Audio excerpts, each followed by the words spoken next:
Pesan dari Raditya Dika. Apapun yang gue lakuin, kebahagiaan pribadi gue dengan tidak jahat ke orang lain gitu. Bagaimana mungkin Bang Radit tuh pengen dikenal nanti suatu saat ketika Bang Radit udah nggak ada, Bang Radit tuh pengen dikenal sebagai siapa? Gue Iya, dikenal sebagai siapa? iya. Aduh, gue nggak mikirin lagi. Terus terang gue tuh nggak terlalu peduli apa yang orang lihat dari diri gue sih. Persoalan itu doang sih. Gue Pribadi, secara pribadi aja. secara pribadi ya.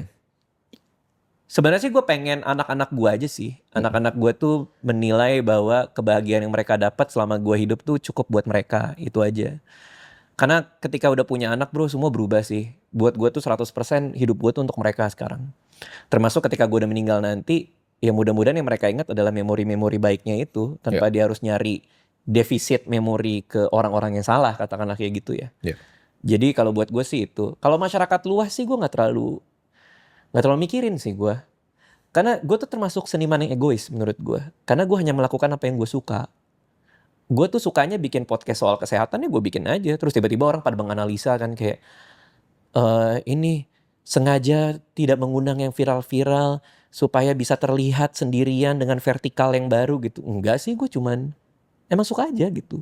Ketika malam minggu Miko juga orang bilang membawa web series ke Indonesia sebagai format baru. Ya karena gue suka nonton di Office aja. Gue egois aja gitu.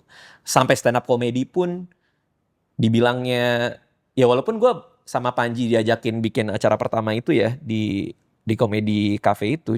Cuma kan awal-awalnya gue stand up juga gara-gara buat jualan buku. Gara-gara tiap kali gue talk show sepi, gak ada yang dateng. Apa gue stand up aja ya? Kan gue juga pernah belajar gitu. Gue stand up aja. Oh ternyata orang suka gini. Ya egois aja gitu. Hanya emang buat apa yang gue suka doang gitu. Nah jalan yang gue tapaki dari tahun 2005 sampai sekarang, itu hanya karena gue jujur dan emang gue ngelakuin apa yang gue suka sih menurut gue gitu. Salah gak sih Bang jadi orang yang egois seperti itu? Karena tadi pas yang private equity gue tanya, itu lumayan mirip lagi ke gue juga karena gue gak touch, karena gue gak suka tuh dealing sama orang Sama gitu. orang. Tapi kan lo kan masuk ke apa Holy Wings ya? Iya, sangat selektif lah. Seumur hidup gue cuman pernah 2 kali berpartner kayak gitu dan ya dua-duanya went well gitu.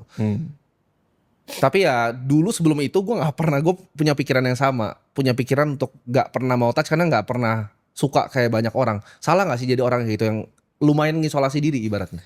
Gue tuh udah tidak memikirkan salah atau benar gitu.